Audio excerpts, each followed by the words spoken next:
Florence Pugh incarne la princesse Irulan dans le casting de Dune partie 2, et il y a quelques points importants à savoir sur son personnage après avoir vu le film. Alors, qui est vraiment la princesse Irulan? Bien le bonsoir, mesdames et messieurs.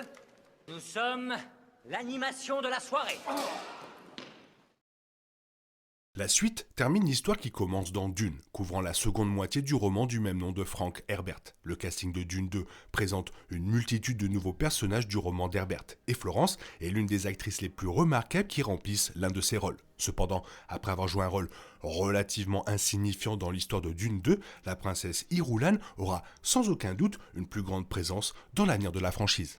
La princesse Irulan est la fille de l'empereur Shaddam IV, et bien que le personnage soit relativement absent du roman original, le rôle minimal de Florence dans Dune 2 est vraiment décevant. Elle est l'une des actrices les plus connues de la suite effrayante et impressionnante de Denis Villeneuve, et en tant que telle, l'attente de son arrivée était grande. Néanmoins, le troisième film à venir, Dune le Messie de Dune, devrait présenter davantage la princesse Irulan, et plusieurs faits sur son personnage seront utiles aux téléspectateurs avant de voir ce film. Une chose essentielle à savoir sur la princesse Irulan est qu'elle est membre de l'ordre Bene Gesserit. Cependant, son rang au sein de l'ordre reste caché au public. En tant que membre du Bene Gesserit, la princesse Irulan possède une capacité mentale étendue et des sens accrus qui la rendent beaucoup plus perspicace qu'une personne normale. Elle est également vraisemblablement capable de modifier la chimie de son corps par sa propre volonté, ce qui est l'une des capacités les plus impressionnantes développées par la fraternité. Les Bene Gesserit sont également extrêmement bien éduqués, la princesse Irulan a une compréhension particulièrement approfondie de l'histoire. En ce qui concerne les membres du Bene Gesserit, la princesse Irulan est considérée comme l'un des membres les plus faibles de l'ordre, mais elle est profondément plus intelligente que la moyenne des gens et pleinement capable d'être une espionne mortelle. Notamment, on pense que la princesse Irulan n'a aucune aptitude avec la voix, ce qui est encore prouvé lorsqu'elle n'affiche pas la capacité d'utiliser la voix dans le film. La princesse Irulan est également historienne et, bien que la plupart de ses travaux remarquables soient achevés après les événements de Dune, elle a commencé certains de ses écrits avant la chronologie du film. Les livres introduisent souvent des chapitres avec des extraits des entrées du journal de la princesse, qui sont utilisés comme une forme précieuse de construction du monde. Le personnage de Florence raconte même certaines parties de ses écrits dans Dune 2. En fin de compte, la princesse Irulan est bien placée pour rassembler des informations pour ses écrits, et sa formation Bene Gesserit lui donne la capacité mentale accrue de se souvenir de pratiquement tout ce qu'elle entend. La princesse Irulan est l'aînée des 5 filles de l'empereur Shaddam IV, et son désir d'avoir un fils a rendu la vie de ses filles difficile. En tant qu'aînée, Irulan a une chance choyée, son père l'a traitée comme son héritière lorsqu'il est devenu évident qu'il n'aurait pas de fils. L'importance d'Irulan en tant que membre de la famille impériale a encouragé les Bene Gesserit à la former à leur propre fin. Il est également probable que l'épouse de Shaddam, qui était également une Bene Gesserit, ait reçu l'ordre de ne donner naissance qu'à des filles pour l'empereur. La loyauté de la princesse Irulan pourrait être mise à l'œuvre dans Dune, le Messie de Dune, alors qu'elle tente d'équilibrer le dévouement qu'elle doit à son père et à Paul Atreides, avec l'allégeance exigée par le Bene Gesserit. En tant que membre du Bene Gesserit, la princesse Irulan est censée obéir à tous les ordres reçus des membres de haut rang, mais le Bene Gesserit commence à utiliser la princesse Irulan comme source d'information et outil de manipulation. Elle doit donc décider si la famille ou la fraternité compte plus pour elle qu'autre chose. Malheureusement, Dune 2 ne couvre pas cette lutte dans les livres, mais les prochains versements de la franchise pourraient y remédier.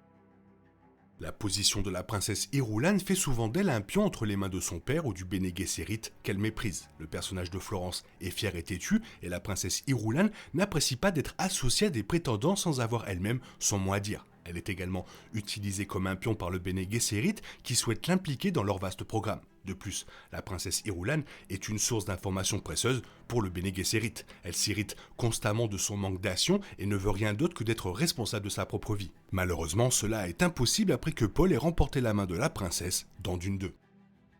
Alors que la princesse Irulan est formée aux méthodes Bene Gesserit, ce qui la rend mortelle et perspicace, elle est également formée pour devenir une dame raffinée de la cour impériale. Cela lui permet d'interagir en douceur avec les acteurs politiques et d'assumer le rôle d'une fille dévouée, alors qu'en réalité, elle est extrêmement dangereuse. La princesse Irulan est capable d'enregistrer mentalement des conversations et de lire les changements les plus infimes du langage corporel, ce qui la rend apte à lire les intentions et les désirs des gens. Elle cache ses capacités derrière un voile de raffinement élégant, ce qui la rend discrètement efficace en tant que manœuvre politique.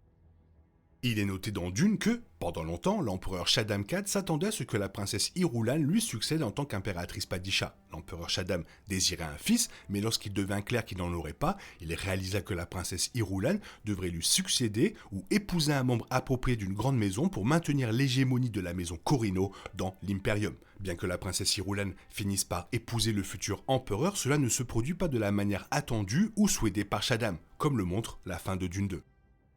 Le refus de la princesse Irulan d'abandonner son identité la retient dans sa formation Bene Gesserit, et elle serait probablement un membre plus efficace de l'ordre si elle succombait à leur attente de loyauté et d'engagement. Cependant, la princesse Irulan est trop fière pour cela, ce qui l'empêche de progresser très loin en tant que membre du Bene Gesserit. Le personnage de Florence s'accroche farouchement à son identité de membre de la maison Corino, mais aussi en tant qu'individu, ce qui est malheureusement pas abordé dans le film de 2024, car Dune 2 se concentre davantage sur le dilemme du héros ou du méchant de Paul Atreides. Dans la fin tragique de Dune partie 2, Paul Atreides défie l'empereur Shaddam IV pour le trône et la main de sa fille en mariage. L'empereur demande à Feyd-Rautha de combattre Paul à sa place, et après un duel épuisant, Paul tue Feyd-Rautha, devenant ainsi l'empereur et le fiancé de la princesse Irulan. Après la scène de combat finale du film, Paul et la princesse Irulan respectent l'accord et se marient. Cependant, il s'agit d'un mariage de convenance plutôt que d'amour, car le cœur de Paul appartiendra toujours à Chani. Et aujourd'hui, on espère que le Messie de Dune corrigera l'erreur de Florence en incorporant davantage son personnage dans l'histoire du troisième film. Denis Villeneuve a promis que le prochain film développerait réellement la princesse Irulan en tant que personnage, menant un rôle beaucoup plus important. Florence ayant un rôle plus important dans le Messie de Dune, après avoir été snobée dans Dune 2, est logique, étant donné que la princesse Irulan est désormais fiancée au personnage principal de l'histoire. Voilà, c'était vraiment dommage de ne pas avoir eu la chance de la voir un peu plus. Peut-être qu'il y a eu des scènes coupées qu'on aura prochainement. Toi, qu'est-ce que tu en penses? Fais-moi part de ton avis dans la zone commentaire. Sinon, il est temps pour toi de reprendre le cours normal de ta vie. On se retrouve bientôt pour une nouvelle vidéo. Bisous bisous, bye bye.